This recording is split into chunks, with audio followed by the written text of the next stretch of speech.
Welcome back to my channel. My name is Brittney Bundles. In today's video, we're going to be talking about why it's hard for them to support you. So in this video, I'm going to be going over 5 different reasons why it's hard for people to support you in business. I've gone over a lot of information and I've shared some of my experiences on my podcast at the Brittney Bundles podcast, going over similar topics. Lack of support is something that's very common when it comes to business owners, when it comes to especially newer business owners, because I feel like the longer you stay in business, you kind of just expect it. You kind of just learn what to expect. And sooner or later, you either decide to allow the lack of support to stop you and stunt your growth, or you allow it to fuel you and you keep moving forward and you learn, you have faith and you learn that there's enough support out there from people that you don't know to sustain your business and to, drive your dream. So, you're not really so focused on what you don't have. You're actually looking at what you do have and also what you could have that's out there. Like I say in a lot of videos, it's not really, in my experience, in my business and also working with other entrepreneurs, it's not really going to be your close family members and friends that are going to sustain and boost your business most of the time. Now, I'm not saying for everyone's circumstance, but a lot of circumstances, it's not always your family and friends that are going to be in your corner supporting you, especially after that first excitement. So like the first month, the first quarter, or the first year, you may start to see it die down a little bit, and then you actually have to push yourself off the porch, so to speak, and start reaching out to your audience and driving business for your business.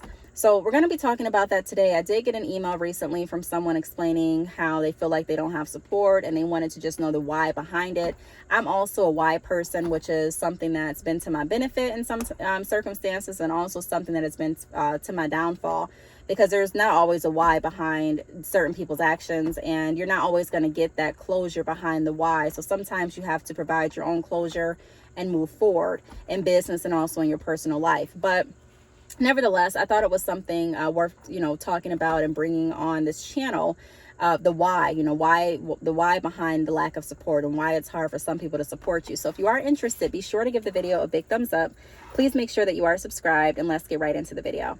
Also, brief disclosure, it is super hot in this car. I have the windows rolled up because I'm in my apartment complex and it is a lot more noisier than my driveway. A lot of you that have been watching this channel know that I recently moved from my house down south. I'm living in an apartment, and it's a change from living in an apartment to living in a house, or from living in a house to now living in an apartment. So I'm trying to make the best that I can. I did record this whole video, and I had my air on, and you really couldn't hear me talking at all. The air was just so loud. So this is my second time recording. I have the windows rolled up. It's super hot. Super hot. So I love you all. I'm wanting to create this video. I want to keep the content rolling on my channel, but it is hot, so I'm going to talk pretty fast, and I'm going to get my points and get on out of this car. So the first thing that I want to talk about, or before I get started, be sure to give the video a big thumbs up. If for nothing else, at least give me a thumbs up for being in this hot car. Be sure to share the video, subscribe if you haven't already, and now let's get started.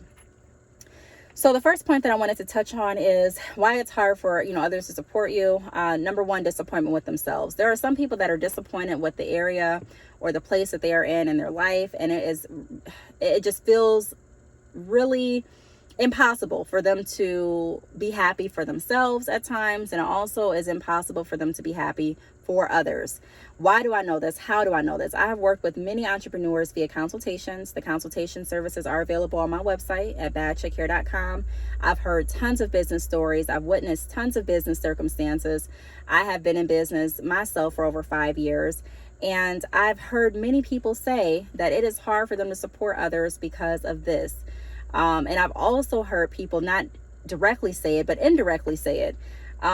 So there are some people that, like I said, everybody's different. I'm the kind of person where I'm happy for others because I know and I have faith that my time is always going to come. I may not know when or how, but I'm always happy. If someone calls me today and says, "Hey, Brittney, I just moved and I got my dream home." Okay, that's something I'm working towards, but it's not going to stop me from being happy and celebrating in that moment with them. I don't have to figure out the why and their whole life plans for me to be happy. You don't have to run down a checklist of what you did and what you're going to do in order for me to express happiness. I'm automatically happy that you're happy. It could be someone calling and saying they got their first car. It has nothing to do with whether I have a car, whether I don't have I'm happy because you're happy. And even if it's something like the dream home that I mentioned that I want, I know that my time is coming. So I'm going to be happy for you and hopes that when my time is here, you're going to be happy for me. But there are some people that are not like that. They simply cannot be happy for anyone unless they are living the life that they want to live at this moment, or unless they're living a life that, maybe they want through you. So it's disappointment.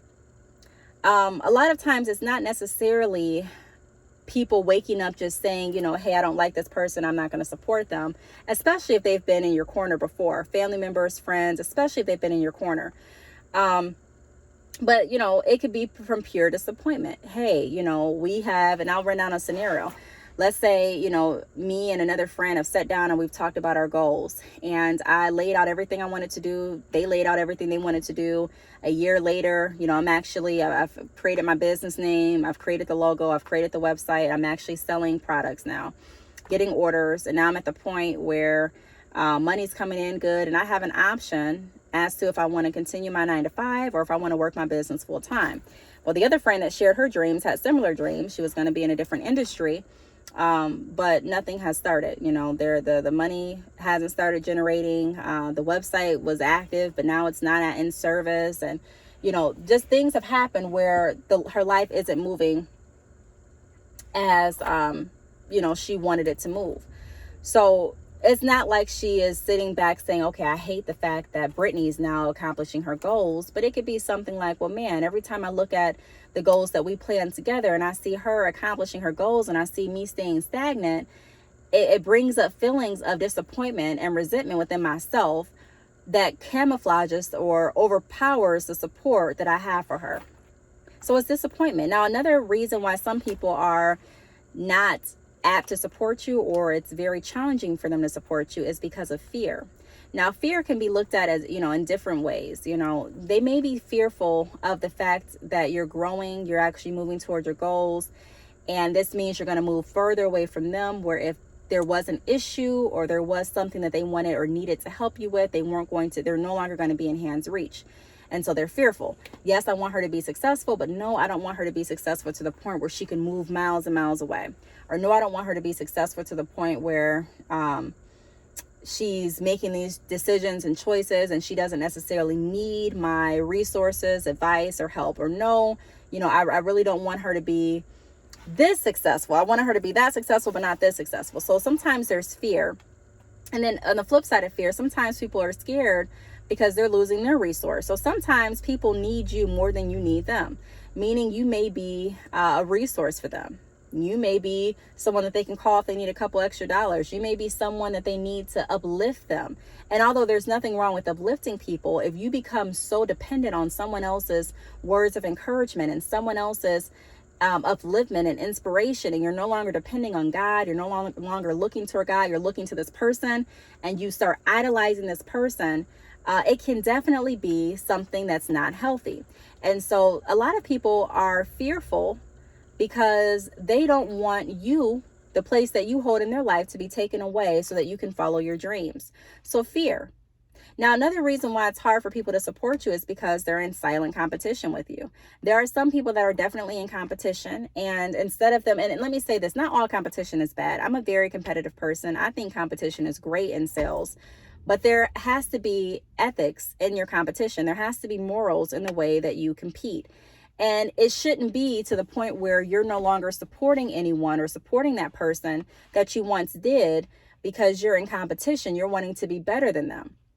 My competition is us both being our best and us both trying each day to reach our goals. So I'm keeping you accountable. Hey, I just did this, did that. What are you doing today? Hey, I just did this, did that. What are you doing today? So we're in a loving competition. Nobody's trying to underhandedly take anyone's business. I'm not trying to say anything sideways that's going to discourage you. You're not trying to get me discouraged. I'm supporting you with anything that you need. You're supporting me with anything that we need. And we're constantly keeping each other accountable. And we're moving toward the goals that we have for ourselves. But there's another side of competition where it's always about, or it seems to always be about, who's better, who won more, who made more sales. Look how hot I'm getting, guys. I'm super hot. So I got a couple more minutes and I'm done. I have the windows rolled up again because it's so noisy. So a couple more minutes. The competition. So there are some people that are in competition with you and you're not even in competition with them. Let me say this. My husband, he has a business, and his friends work in the same industry, or some of his friends work in the same industry as him. And he gets opportunities and offers to sometimes, take over different contracts. And, just sitting back and observing business, I wanted to know, what would he do? Because some of the contracts, his friend had the contracts, they would work with that certain business. And so I'm like, okay, is he going to, and I knew in my heart what the answer was, but I just wanted to see it play out. Is he going to take this contract from his friend, or is he going to stand up on his word and say, you know what, this is something I don't want to do, or let me talk to my friend and see if my friend is still working at this place because last time I checked, my friend had this contract or whatever. And that's what he did. Now, he could just say, I don't care what y'all have going on. If you're offering me this contract, I don't care who's doing it, whether my friend's doing it or not, or whether you got a quote from my friend or not. If it's something I want to do, I'm going to do it to put money in my family's mouth or money in my household. But he didn't do it that way. So he's not in a competition with his friends in a way where if he gets offered something that's going to take business from them, he's just going to take it because it's all about how many jobs and contracts he can get. No, it's about moving in a way that's ethical. It's about moving in a way that you're going to be respected. And not only will his friends respect him for that, but people in business respect you too. There are some people that give you different, they toss out different offers just to kind of get a gauge for your character, just to see what you would do. And a lot of people don't pick up on that. There are some people that, say, hey, I almost had a sale, and, we got to talking and I asked about the conversation.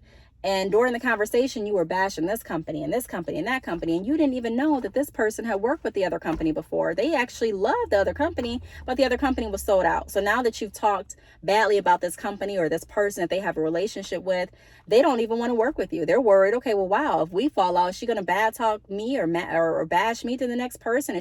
Because character typically demonstrates itself in all different aspects, personal and business. And character a lot of times doesn't lie. I believe numbers can be deceiving. A lot of times, different posts on Instagram and Facebook can be deceiving, but your character is something that typically doesn't lie. That's who you are. Now, I'm not saying that you can't change it, but typically change doesn't come in a day. So a lot of times people look at your character. And so a lot of business owners cheat themselves out of business by being in harmful competition with the next.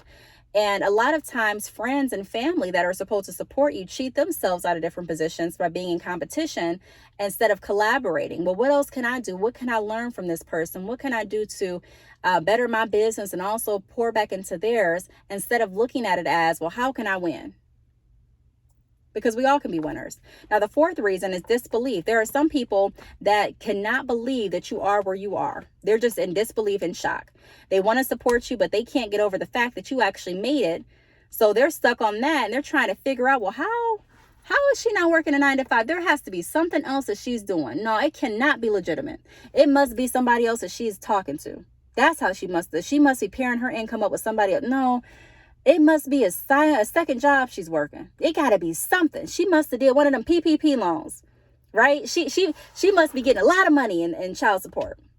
There has to be some reason as to why she's sustaining. It can't just be her business. Or, he had to have just won the lotto. He must have just hit a lick. Or he must have it has to be some reason besides the fact that you just actually worked hard. It paid off. And now you're living and what it is you've planned on living in, your dream, your definition of success. So there are some people in your circle and not in your circle that may be in disbelief and in shock about what you have done. And they allow that disbelief and shock to overshadow their support for you. So instead of them supporting you, they're trying to figure out, well, how? Which you can do both. You can ask, well, how did this happen? What did you do? I want to learn how to do this. But there are some people that are just such in shock, like I said, that it is almost impossible for them to support.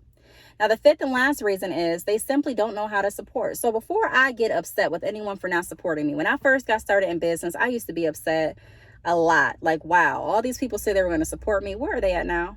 All these people that swore they were going to buy once I had my grand opening, my launch day, and now they're here at the beauty supply store. Not even on my website. What happened to all of you that said, if I started selling bundles, you would buy from me? What happened to all the people that encouraged me to buy bundles because you liked the hair that I was wearing?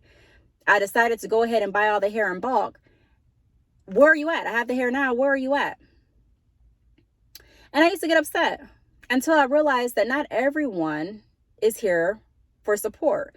And I don't need everyone to support me. Especially people that I know, friends and family. Now it's natural to look at friends and family to support, I think, because a lot of people do it. I even did it. But it's also realistic to look at it in the aspect of, asking yourself, can my friends and family really give me the lifestyle that I'm hoping to get from this business? Can I even touch as many people as I want to touch with only sticking in my circle? No, the truth is sometimes it comes a point where you're going to have to hop off the porch, so to speak, and get outside of your circle and start promoting to people that don't know you from a can of paint. And you're going to have to share the values and benefits of your services and actually start running your business over expecting friends and family to automatically support. So sometimes people don't support you because they don't know how. Believe it or not, support, love,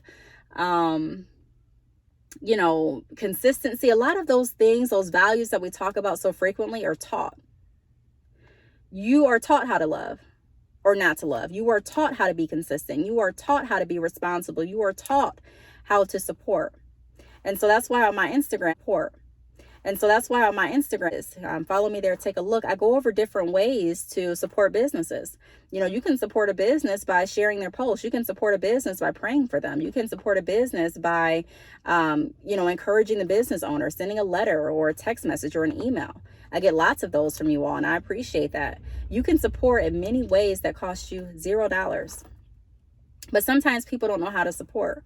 And it's not necessarily wrong for us to teach people, hey, I know a couple months ago you said you would support my business. I'm not looking for you necessarily to purchase anything, but it would really help. And I would really appreciate it if you could support me by sharing on your Facebook my business sale, or if you could support me by passing out some of these business cards at your job. So sometimes we have to explain how to support people. Have you ever heard the phrase, you have to teach people how to love you? Well, sometimes you have to teach people how to support you as well. So that's my take on it. That's why, the why behind why some people don't support you, or why it's hard for some people to support you. I really hope that you all got something from it. Again, it is hot in this car, so I was not trying to take too much time. I'm sweating, so I'm about to get out of the car. I do want to thank you all for watching. If you have any questions, leave them down below. And thanks again for watching. I'll see you all in the next video. Bye.